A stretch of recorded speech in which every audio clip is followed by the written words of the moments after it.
and being part of this course and giving your lecture now. It's all yours. So I'd like to thank Professor Srivastav for giving me this opportunity to talk to this group of people. And usually I like to know my audience. So I understand, Professor Srivastav, these are college teachers? From different institutes, most of them colleges, some are research institutes as well. So I will take more of the detailed presentation from the participant at the end of the today's session, because everybody is on time track, and Rodrigo also has to give in from the Spain on a different time. So right. No, I'll keep to time. I just wanted to know whether they're college teachers. We skip their presentations. I had asked all the participants to make a short one-slide presentation to give their background. Right. So we will actually record that and share with you as well. But yeah, they're all engineering faculty members from different colleges and some institutes. That is good enough. Yes, that's all I wanted to know. So I'm very happy to always to talk to teachers, because then there is a possibility that we will continue this conversation, and we will, of course, right now is not a good time, but my doors are always open at IIT Bombay, and so is Professor Srivastav. We are very open people. So we would like to communicate to you if there are any areas of we can work together. We can do that, certainly. And one of the things that is very important is that there are some laboratories here. Again, these laboratories right now are not in full operational mode, but they allow people from all over India to come and join and work together. So this is called Indian Nano User Program, INUP. So we have a nano lab where you can fabricate many of these components that I will be talking about today. So today we are going to present on bioimaging systems, and plan to look at aspects of microarray imaging, and then design, fabrication, and test of components which go into a microarray. So this is an ongoing work which is been sponsored by the Department of Biotechnology and is being done in collaboration with Professor Srivastav in Department of Biosciences and Bioengineering at IIT Bombay. And the other people who are also involved in this sort of work are Professor Ashutosh Kumar, Professor Mayuri Gandhi, Professor Kushal Takle, all of them at IIT Bombay, and Professor S.S. Prabhu and Professor Vijay Achanta at Tata Institute of Fundamental Research, TIFR, which is based in Mumbai. So this is the overview of my lecture. So we will be talking about roughly 3 types of domains. One is the background, where we talk about, this is something that we have been working on for the last 5 and 10 years on microsystems engineering, and based on that, what we call non-uniform illumination, or NUI imaging. And we have now moved on to microarray imaging. We will discuss some aspects of that without going into the finer details, because as I understand, most of you are from engineering background, which is similar to mine.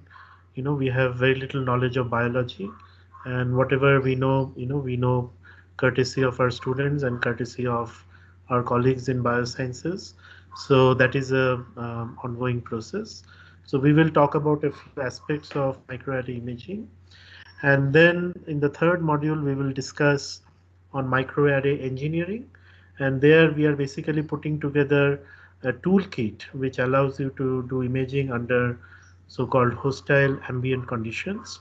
That means there is substantial presence of noise, and how to put these systems together, what are the downsides, what are the opportunities. We will talk about that in brief. So this is the background on which from which we have basically developed our knowledge towards imaging technologies, mapping technologies, sensing technologies, what have you.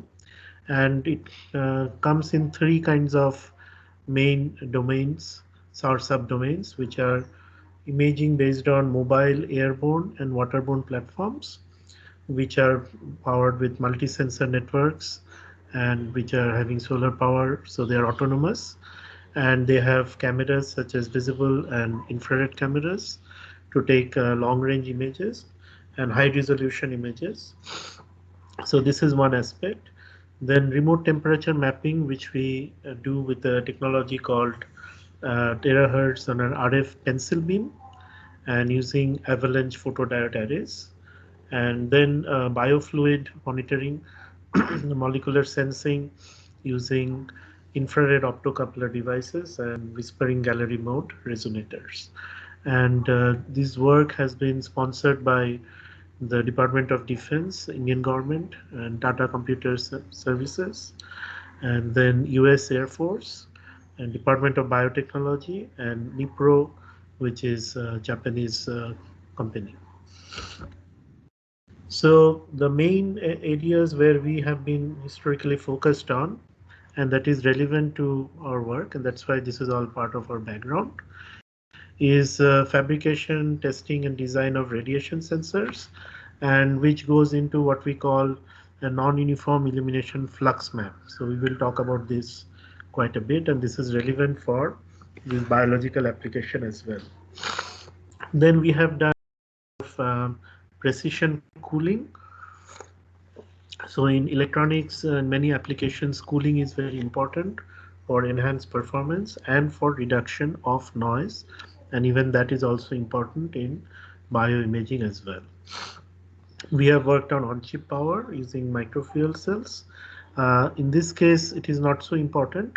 However, we are developing a compact power supply for our bioimaging toolkit, and we will be talking about that as well. And finally, we have developed lens antennas, which generate a so-called steerable pencil beam, and these are used for imaging, temperature images, and we will talk about that as well.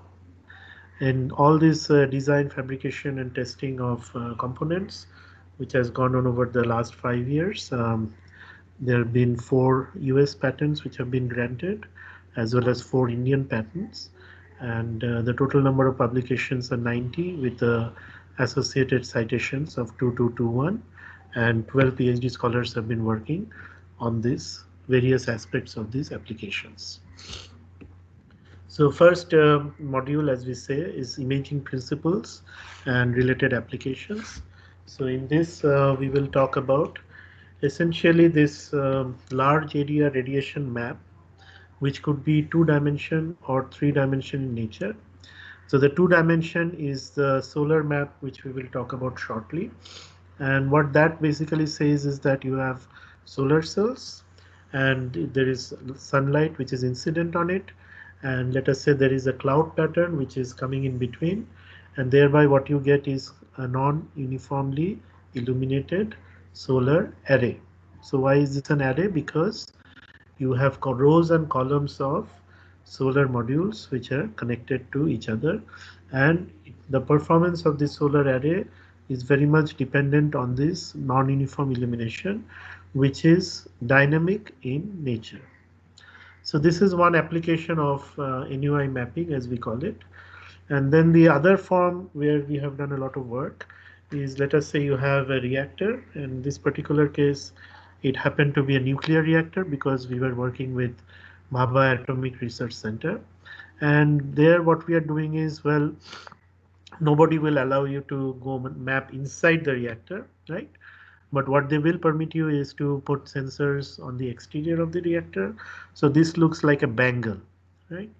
And this bangle is 3-dimensional in nature. And the idea there is it would map the flux of neutrons which are generated inside the reactor. So this neutron density is very large, maybe 10 to the power 12 or 10 to the power 17 per centimeter cube, and centimeter square, I'm sorry. And then these are traveling very fast, and those thermal neutrons are to be detected using specific detectors. And here I should mention one thing which is a substantial matter of pride for us is pretty much most of the technologies we develop in our own laboratory, and we design it, we fabricate it, we test it. And on occasions, of course, if these are, for example, large area solar cells or thermocouples that we source from the outside. But generally speaking, design and test is fully in our control. And for many of these devices, fabrication also. So we would like to do end-to-end capture of the technology, and that helps in our understanding, and that helps in optimization of the systems, and that helps in further progress. So we can also migrate to different domains, as you can shortly see. So with these airborne platforms, there are different types.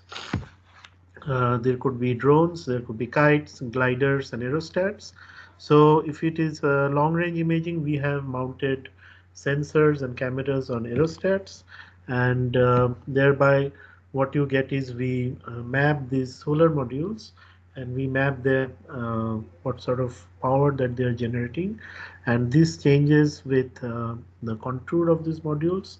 So they may not be laid out flat, right?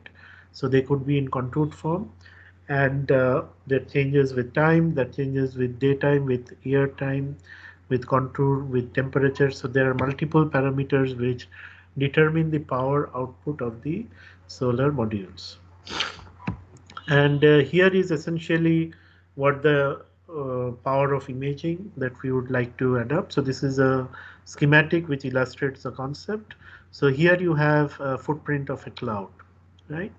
This is an array of solar modules as we are talking about. They are connected in series and parallel combination. So then the effective footprint of the cloud is shown by this dashed line, shaded line. And then effectively what it happens is that some of the modules are under different sorts of illumination. So you can see brightly illuminated modules, you can see very dark modules, and then there are some gray modules. So what we do there is, what was the philosophy there, is that you segregate out the modules. So the bright ones you disconnect from their original connection, and you reconnect them. So this is a reconfigurable solar photovoltaic array. And what we have shown by this, this has been a very productive area for us. What we have shown is that this is of course a dynamic thing as well. This switching and unswitching has to proceed in a dynamic manner, and depending on how the image is projected, how accurately we read the image, how quickly we reconfigure the arrays, we can see as much as 50% additional power generated under non-uniform illumination conditions.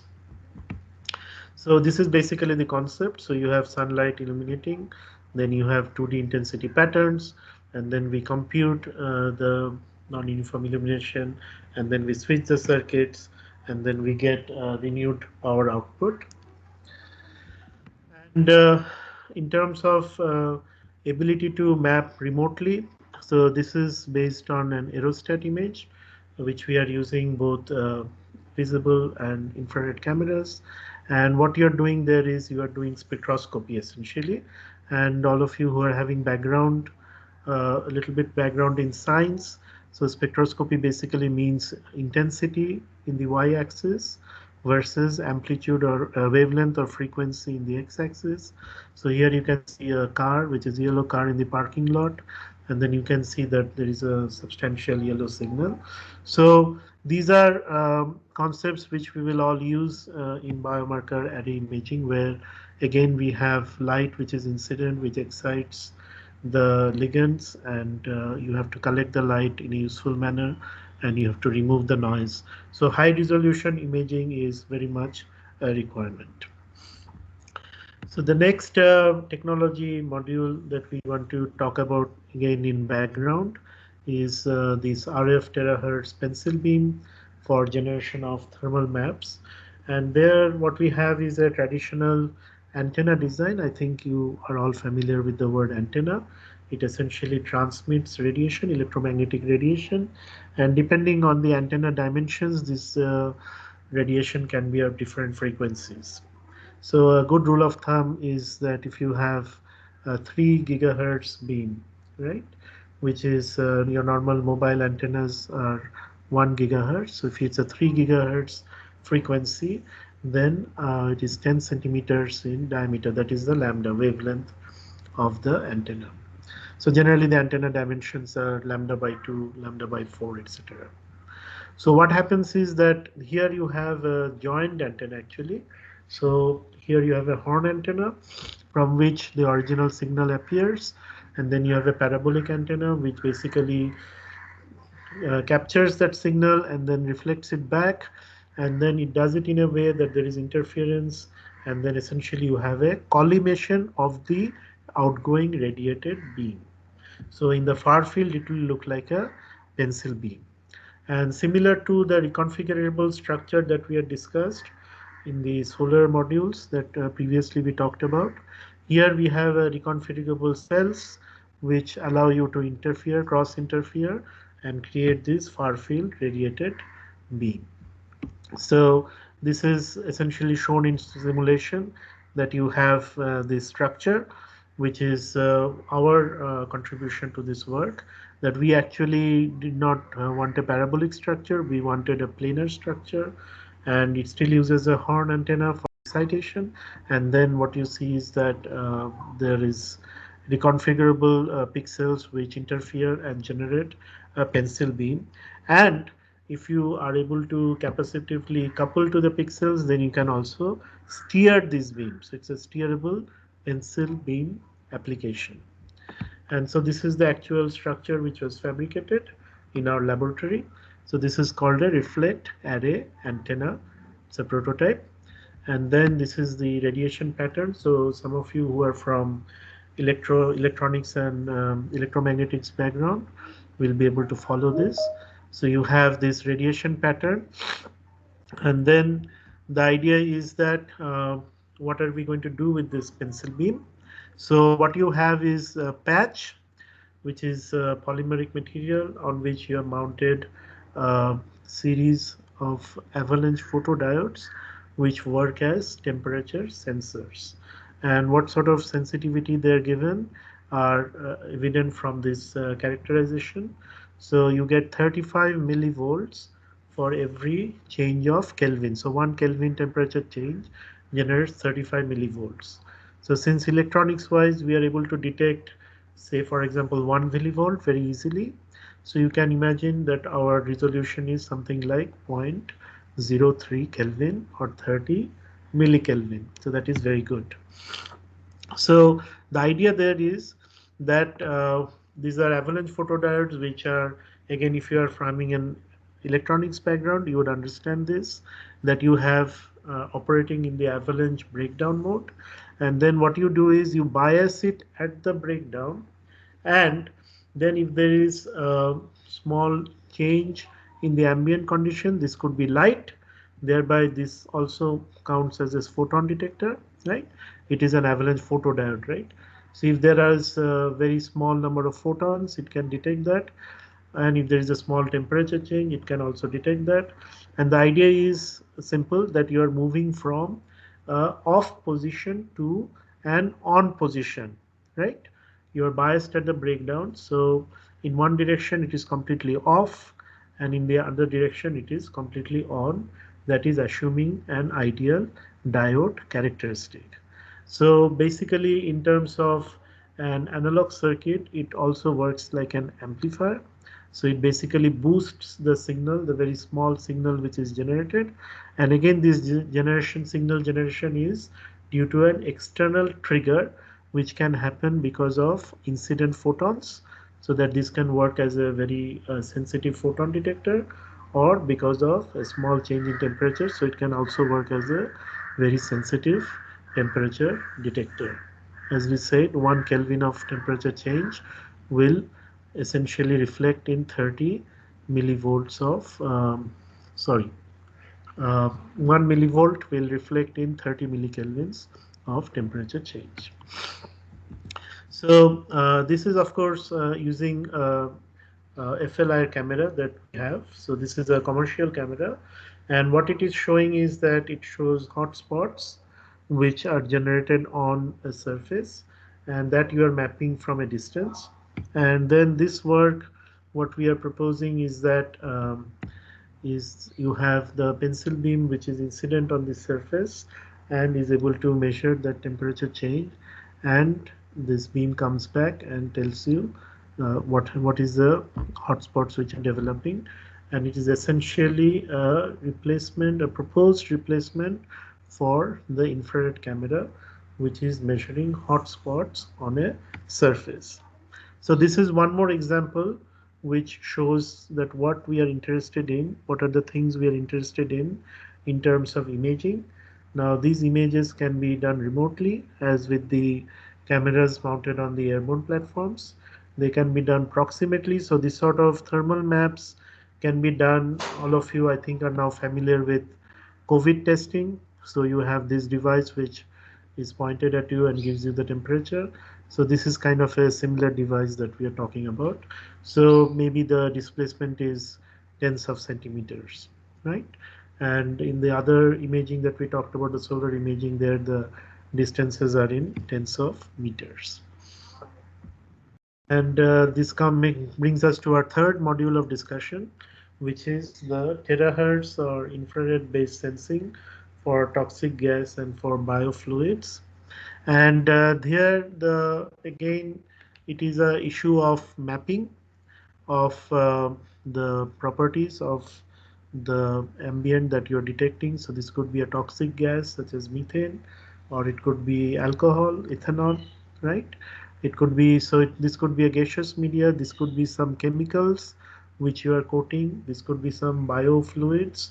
So in all of these things, we are able to use these so-called resonator devices, which are sensors and can be also configured as imaging devices. And these whispering gallery modes essentially a very good example is if you go to any such structure. So you may know this Gol Gumbaz structure, which is in Vijaypura in Karnataka. There are many similar structures like the Victoria Memorial in Kolkata and the Taj Mahal, of course, right? So there, if you have some privacy, which there may be possible in the COVID days, then you can go to a wall, and if you are able to excite the modes properly, if you whisper, this same whispering sound will come right back to you after traveling the entire perimeter of the structure. So this part of whispering gallery modes can be used for resonator devices, which we have developed in our laboratory. And essentially what you do there is some coating of material, which could be a very, very thin coating, very sensitive measurement. And what you do there is you generate a beam, right? And this beam comes and interacts with this structure. In this case, it is a sphere, and which is coated with a chemical. And then what it does, it interfaces with the surface.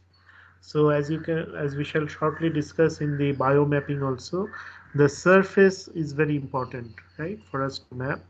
And what are the structures on the surface, what are the ligands in the case of biology. Here these are different things, different chemicals which are being excited. And then if the whispering gallery modes are excited, then you can essentially see that the waves will travel around, and then they will, if it is a resonating structure, then you will see short peak shifts because of the analytes. So these similar analytes, not exactly the same, but different types of analytes are used in biological experiments as well. So what we are looking for here is a measurement of the analyte concentration, right, which will be useful for our studies. So all of this is essentially to give you the basic background from where we are originating, which is in engineering. And there we are looking at essentially light, non-uniform intensity of light, and then non-uniform flux maps for temperature, and then for chemical species. And all of this will be of use when we go for microarray imaging. So this is for people who are from similar engineering backgrounds as us, and who are facing biological challenges first time after they have left biology at class 10, similar to us. There, it would be useful, to use whatever knowledge you have and then apply it to new things. So this, I hope, will be useful in that sense. So now we go into microarray imaging, which is our second module. And there we are talking about some fundamentals of image processing. So even if you don't have a background in this area, I hope you'll be able to understand some parts of it. So essentially you have an image, which so far we have been discussing. It's a 2D representation of the physical world, And of course, an image is broken up into pixels, and then there are various operations which we can perform. So this is extraction of features, right? So there are specific features. So if you think of a human face, right? Or if you think of temperature pattern, or if you think of sunlight intensity. So these are all features, right? So you have dark areas, you have light areas. So this would be features. You are talking about a footprint of a cloud. If you remember, we were talking about that. So this would be a feature, right? Next, what you have is in the image, you want to enhance the contrast when you want to analyze it. And the reason for that is that the image that you have captured may have low contrast. You want to make it a higher contrast to make your analysis more fruitful. You may want to restore the image if it is degraded, and you may want to compress the images for transmission.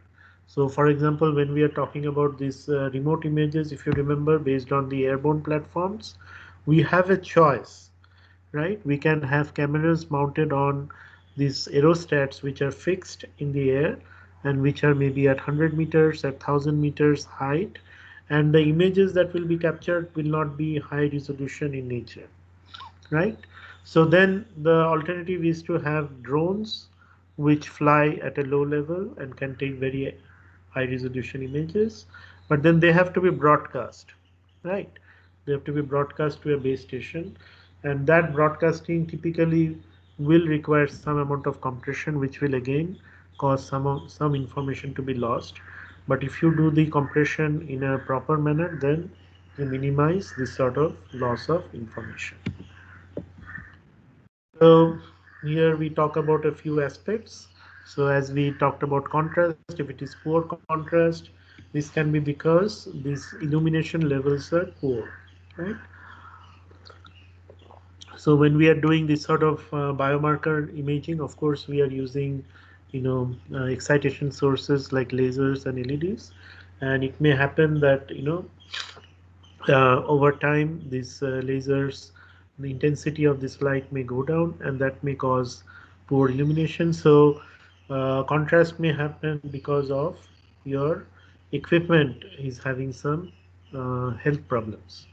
So we call this system health monitoring, right? So when the equipment works fine, there is no issues of contrast. But if you see poor contrast, then it's maybe because you are having problems with your equipment.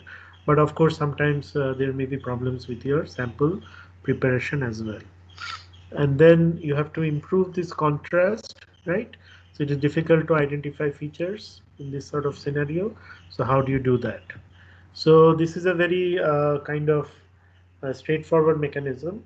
So what you do is, for people who are having background in electronics, I can perhaps my explanation will be a little bit easier for you, is that we essentially do a threshold, and there you have pixels with intensity. So this is the entire area, right? So you can call it a microarray if you want.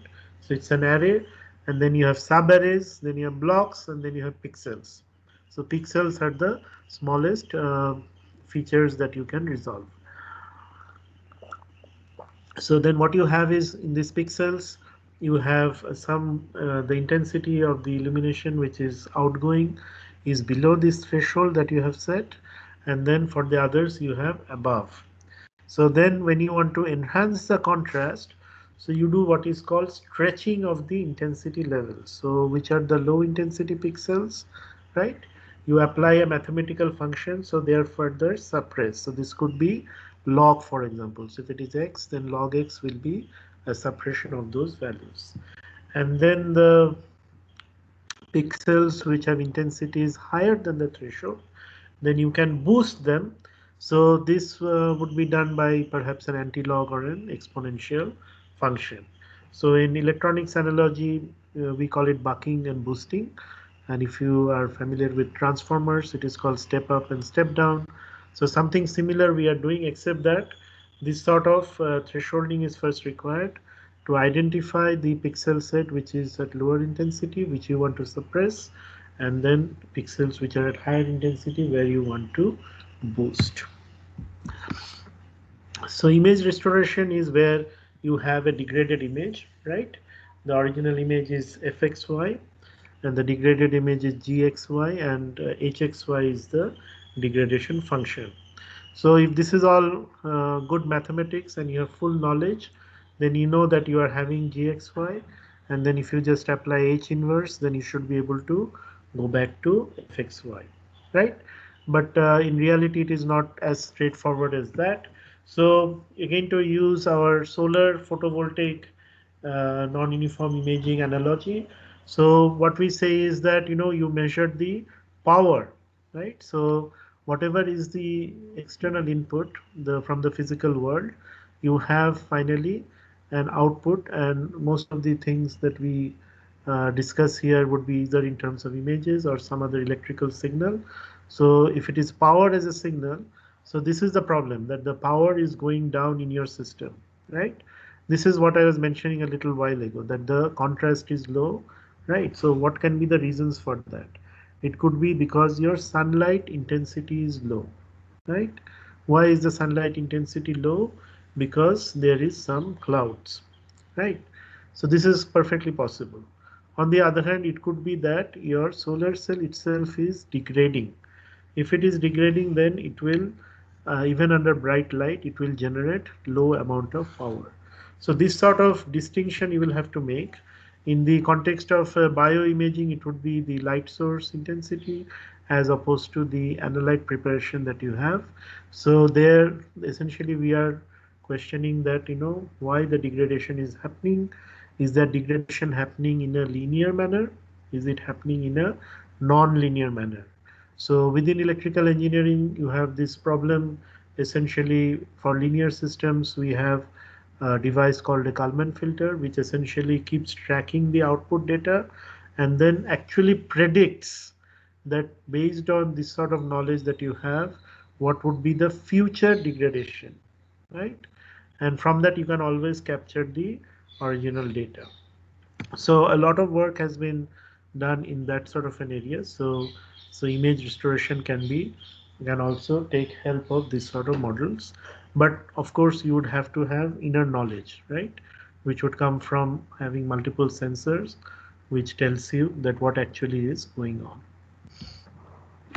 We have now talked about image compression, that what is the requirement for image compression. Sometimes you are having data which has to be transmitted. In the case of solar modules, we talked about images captured via drones, which needs to go to the base station. In this microarray systems, we are talking about building portable kits, which can be used even in villages if it can be produced at low cost. And then those images need to be transmitted to hospital where the doctors can analyze these images. So that will require image compression techniques, and there are several techniques which build into image compression that you can identify redundancy, right?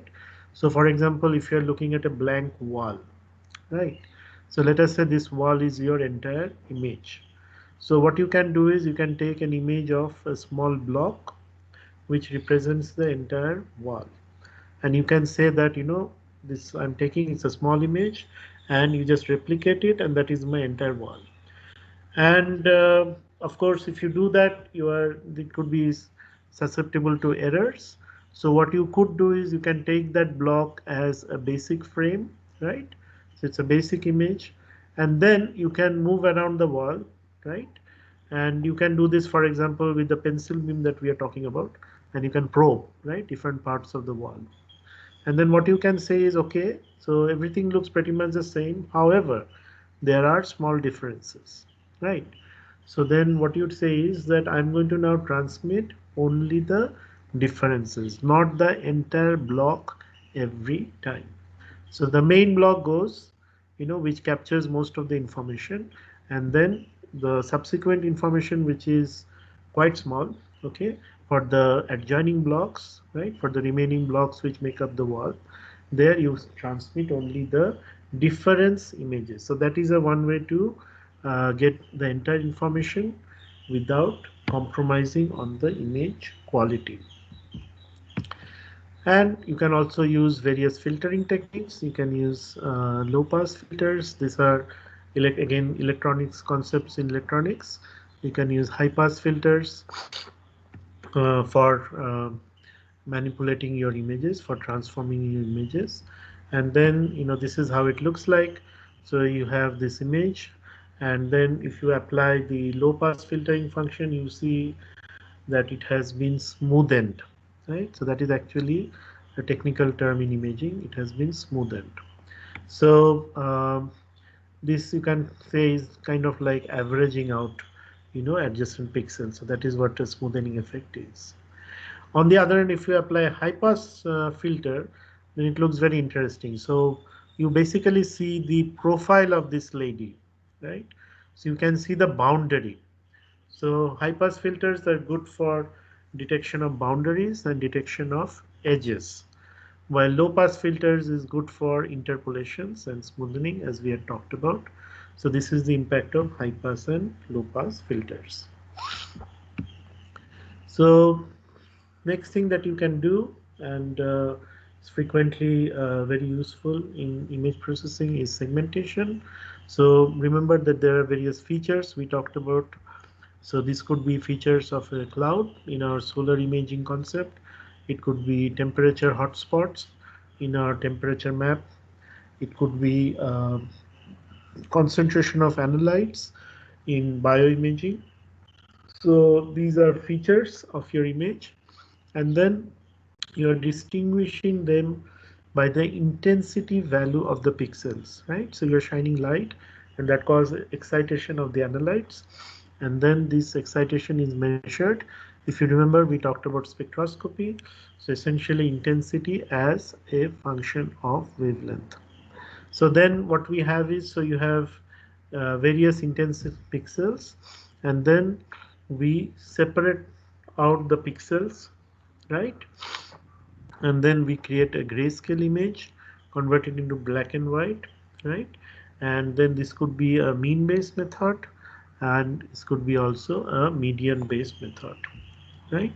So this is a very interesting question for most of us, who have left statistics behind. So I have 1, 2, 3, 4.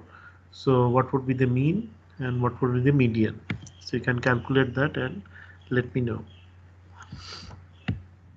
So the next thing, next technique that we find to be useful in imaging is thresholding.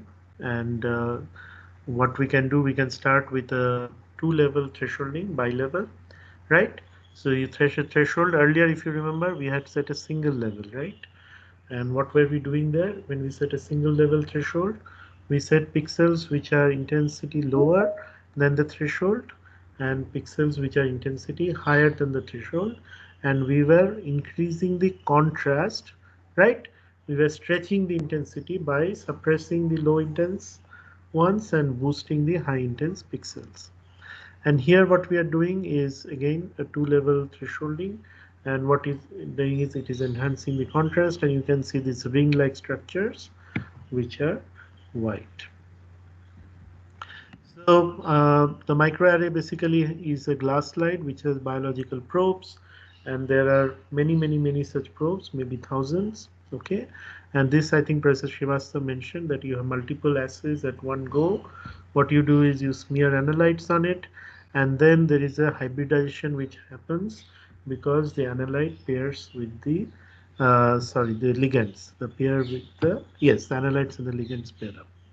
So what you have, this is the analyte preparation, which we don't get into much. It is scientists, students with Professor Srivastava, they do this sort of thing. So you get from blood, you get blood serum, then you get RNA, you get messenger RNA, from that you get complementary DNA, and then you get to the test samples where you smear on the arrays. And then you probe using Siddharth, we will lasers. Sorry to interrupt, Yes. but we will have some session for them to get a sense of the experiment. Okay, we will go very quickly over these things. I'm just explaining it because next we will talk about the microarray system design. So these are elementary parts of that. So that's why I'm just going over it. This is being done in a very brief manner. So there are different ways of excitation, and the standard way that we have adopted for our instrumentation is to use green and red lasers, and you get fluorescence which is captured by the detector, and these are multi-channel detectors, so you can detect the red excitation and the green excitation.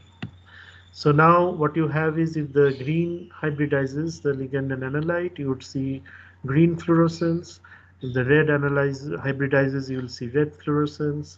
And if it is half and half, so as an example, you can take, green color, and you can mix it with a red color, then you will see that yellow color, right? See, both hybridizes, then you will get yellow fluorescence. If none of them hybridizes, then you will get no fluorescence. And the degree of hybridization can be measured by the intensity of the red and the green. And then what you have essentially is, these are images which from Professor Srivastav's lab, proteomics lab. And what you have here is the green channel image and the red channel image, and this is the resolution 1800 by 550 pixels, and this is the capabilities of the GenePix instrument, which is in the proteomics lab. And the features are given, specifications are given. So again, hybridization means of the ligand and the analyte means colored spots. No hybridization means dark spots. And when a spot is identified, then you need to express it. So it basically needs to be mapped to its ligand. So there are thousands of ligands.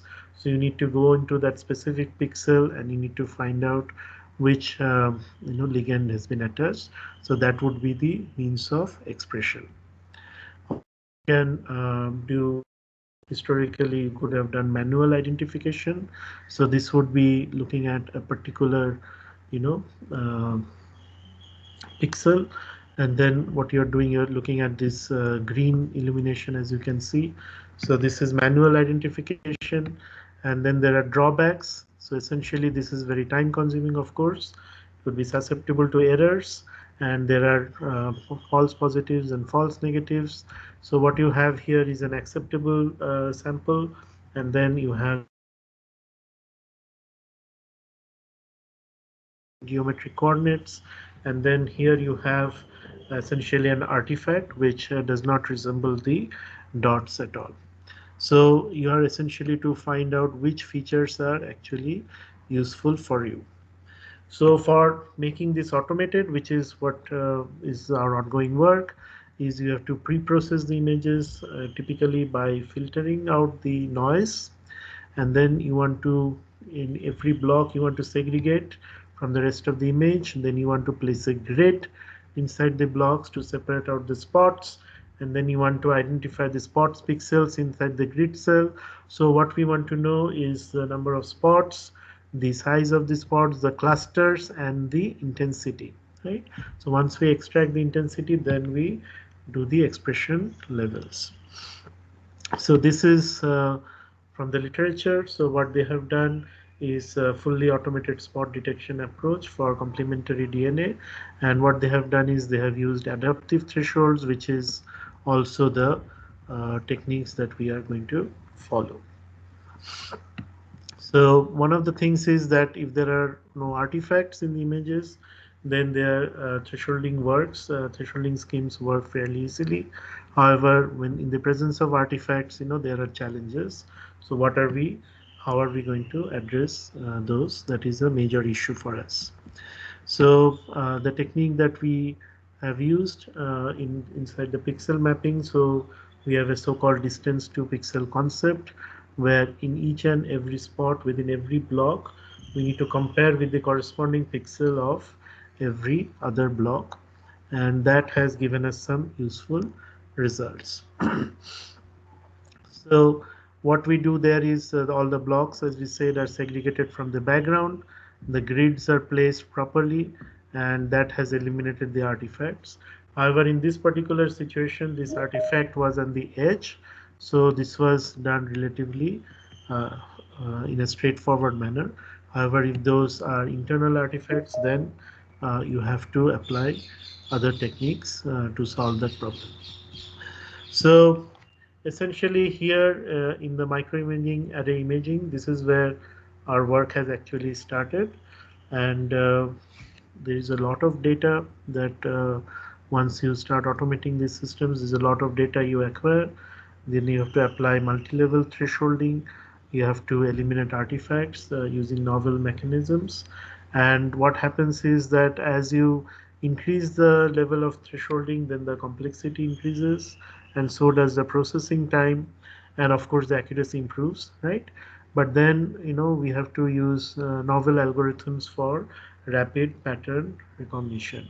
So this is the challenge right now that we are facing, and this is part of our ongoing work. So this is completion of module 2, and now we go into the microarray engineering, which is the third module, where we talk about our kit that we are developing right now and what are the various aspects of that. So the first module is the fluorescence image, and here there is a little bit of physics behind it. So what you have is excitation of light. We have already talked about it. So there could be different types of lights. There are different types of fluorophores, which are part of analytes. And then what you have is it absorbs, the fluorophore absorbs that radiation, right? So if your incoming radiation is 520 nanometers, let us say, then the outgoing emission, the fluorescence is broadband, and that could be typically from 532 to 605. And what you see is a shift in this wavelength, that essentially the lower energy radiation which emanates. So what are the system components that we require? We require excitation sources. So we mentioned laser diodes, which will work at 532 nanometers and 620 nanometers. So this is an actual system that we are developing. One is which is a fixed system, which is having very sophisticated detectors and would be able to do very rapid imaging. And another is a low-cost portable system where you are using essentially RBG LEDs to work as your excitation source. However, regardless of whatever source you use, you need excitation filters. And essentially, if you are, for example, exciting with green light, right? So 532 nanometers. So then you need a filter for, blocking out that particular light. So you don't need to measure that light going back. So you want to see the emission spectrum. So the filter arrangement essentially blocks out the excitation source and looks at the emission spectrum, which, as we mentioned, is at lower energy. And then, of course, there are detectors, which could be historically CCD detectors, but we are moving on to CMOS detectors at present because of their higher sensitivity. So this is the setup as we have talked about. So it's a laser with internal optical lens arrangement, which is incident on the proteins samples with fluorophores, and then there is an emission filter, and there is a camera. So what are the specifications? So this is for green laser, 532 nanometers. The output power is 5 milliwatts, and the power stability is 3%. And for red laser, it is 633 nanometers. So again, this power, these are all very standard systems that we have integrated. And for the CCD detectors, we have the specifications as well. These are very initial studies that we are preparing for the microarrays, that what sort of fluorescence are we able to measure, and what dimensions are these dots, and what is the spacings of these dots. So these are microarrays which have been fabricated at IIT Bombay. So the next thing that we want to look at is the microfluidics technology, and there again some background.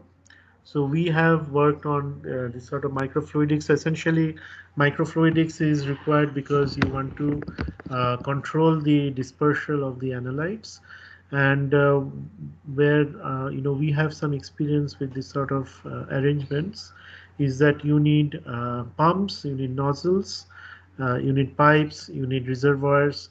So we have done a lot of this work in electronics cooling, especially for single phase as well as two-phase cooling, which not only has a flow rate of the fluids, but also they are heated up. And we had a biomicrofluidics monitoring setup as well, where you have fluid which is synthetic cerebrospinal fluid which flows in a tube, and then of course the flow rate is controlled. And then what we do is we heat up this, right? We locally heat it up and we create a bubble. So these bubbles are required to force the fluid through nozzles or to flow them in the tube. So then what we do is in this particular example, what we did was we squeezed the tubes and we made the bubbles and the fluids to move faster. And the application there was we were actually looking at the clotting of those tubes, and the idea is that we can predict the clotting by looking at the velocity of the motion of the thermal bubbles. The fluid is basically transparent, so you cannot map it, but you can map the bubbles and the fluid interface. So you can measure the contrast, right? And that is measured by an optocoupler arrangement. And this resulted for us in a US patent. So the reason to pull all this up is basically right now what we are doing is we are having proposing a manual pipette kind of arrangement, which will give you basically microliters and then even maybe smaller amounts, and that can be manually this sort of analytes can be dispensed. But then we would like to make an electronic arrangement with piezoelectric pipettes, and we can actually drive this system using piezoelectric system to deposit a finite volume of the analyte, and also have a scanning stage so that it can dispense it on a particular XY coordinates. So this is the kind of arrangement where we are looking at a piezoelectric tube, and there is a cylinder which basically controls the droplets. And then what we have to ensure is essentially that the droplet volume remains steady. So these are some of the specifications from the literature. So you have the nozzle diameters, which are typically in tens of microns, and then this is the nozzle exit velocity, which is and the critical speed and the voltage. And this from the literature you can have as much as nanoliters or even tens of picoliter arrangements using this sort of thing. So this is a work in progress for us. We are developing this sort of technology in our laboratory. So now comes the microarray fabrication part, which is essentially the receptacles on the glass or the quartz slides, and there you can actually have a top-down approach or a bottom-up approach, and this is something where you can use the laboratory facilities at IIT Bombay. These facilities are available, as I mentioned, to researchers all around India. So if it is a top-down approach, then what you're doing is you're essentially etching the surface. You are doing a certain lithography, which is essentially patterning. And once you have patterned the structure, then what you do is you open some windows, and in those windows you etch the surfaces. So if you have a glass or a quartz surface, you can etch using some sort of an acid, could be HF, so buffered hydrofluoric acid. You can etch it, and you can have other sorts of etching mechanisms as well. And of course, you have access to printed circuit board technology at IIT Bombay as well. In the bottom-up approach, we are essentially looking at something like 3D printing, and there the problem really is that the material that you have is restricted. These 3D printers are available, and you can actually use either polymer-based systems or metal-based systems, and mainly they are non-transparent in nature, which is fine for us because we are looking at a reflection arrangement, right? So you have the light is incident on the sample and then goes back. So that is a reflection arrangement. So there we don't care that, it could be non-transparent. However, if you want to take the image in transmission, then you would have to go back to this glass slide arrangements, which was the top-down approach as we talked about. But so far we have not been able to come up with a 3D printing technology for transparent microarray structures.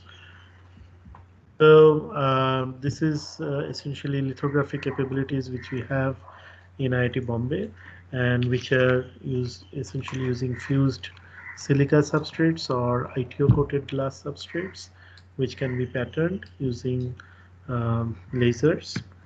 And if anybody is interested in this sort of technology and processes, we will be happy to discuss that. So 3D lithography technique. So this is the patterning of the glass substrates that we were talking about. So what you have is you have a glass substrate, you have a metal coating on this. This could be the standard is a chrome gold coating, and then you have a photoresist which is coated on that, and then you have a patterning of the photoresist. So there is an open window, and then what you do is you etch through the metal, and then you etch through the glass. And as you can see, this is kind of isotropic etching. So you get some sort of a hemisphere kind of a surface, and which is the receptacle that we plan. So what is of interest to us is that what is the size of these receptacles and what is the pitch. So what is the next receptacle, how far away it is. So we have a problem, which is that the problem is not the design, the problem is the instruments that we are using. So if you have the lithography tools that we use in our nano lithography systems, you can make 1 micron dots which are too small.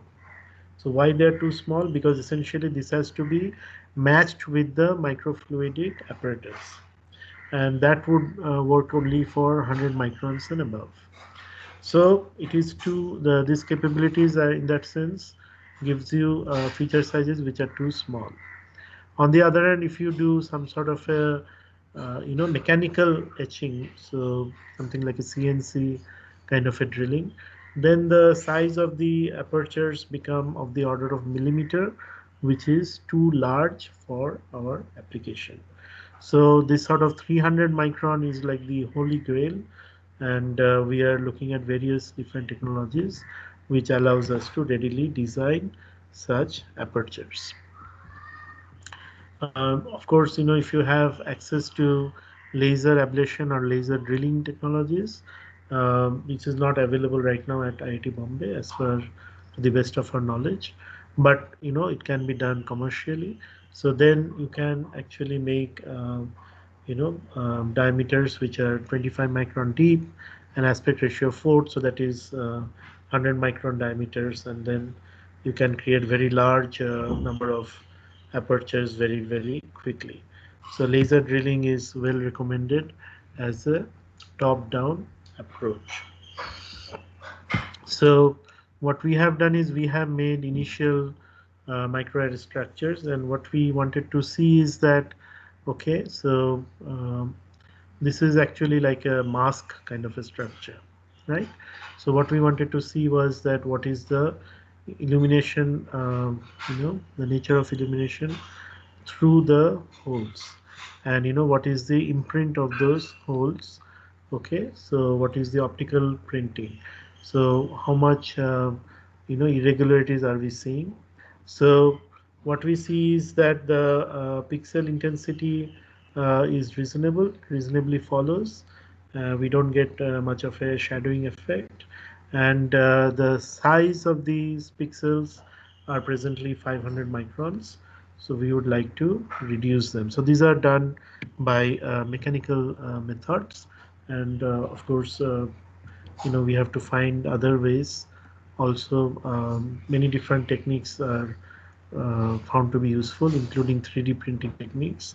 So we are looking into all of the above. So the this module is referring to the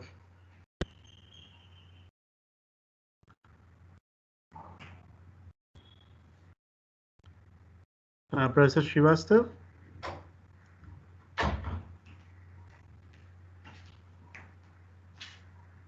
Right. So we can actually maybe ask a question. I had a few more slides. I had a few more slides. Are we out of time? I thought we were going to go until 4:30. Yeah, please continue. Yeah, we can finish it off and then we can take questions. I think somebody took over control. I think so that happened. So really? Anyway, yeah, it doesn't matter. I'll go back. Okay. I don't know what happened actually. No, please share the screen again. Just a minute. Yeah. The screen is shared, but maybe you can unshare and share again. Yeah. Any problem, I can share from my side here. Can't. Anyway, I'll go to the PowerPoint screen, which I have. Just a minute. Now we can see that screen.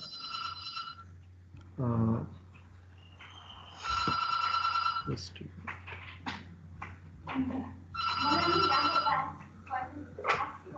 minute. Yeah. So you can see? Yeah. Please continue. Yes. Yeah. So we are talking about the power supply for our unit, which is calculated to be approximately 50 watts, and it is, as you can see, it is controlling two controllers, and this one controller controls the imaging and imaging which is happening, which is basically controlling the light source and controlling the detectors, and the other controller is controlling the fluidic arrangements. So you can have multiple controllers which are all being controlled simultaneously, and that is the job of the power supply unit. And the problem essentially what we see there is, and this is a well understood problem, is that you are generating a lot of noise, right? This is a compact power supply, which is switch mode power supply in nature, and is generating a lot of noise, and we are having to develop special shields for that. So these would be electromagnetic shields, which essentially are having low frequency components, which is at 100 hertz, typically similar to the power line frequency, so at 50 hertz, and then it could be interference at high frequencies as well at 100 megahertz. And this noise is primarily due to the switches which are working in the system. And this is a significant impact on the images that we do. So we have noticed that this sort of EMI effect introduces defective pixels. So we are looking at all these artifacts which are being generated, and we are looking as to how to use the shield to prevent this sort of EMI impacts. And we are designing specific shields made out of ferrite materials, which we have developed at IIT Bombay. And the idea with these ferrite materials is that it blocks out certain frequencies and it lets other frequencies go. So it is actually a smart electromagnetic shield. So the ongoing work in this microarray system is the system design. As we mentioned that the issue is one of illumination and excitation and capturing of the image. Another is the design of the microarray slides, which can be done in a top-down or a bottom-up manner, and also the use of filters. And there are other system components such as the power supply and the controllers.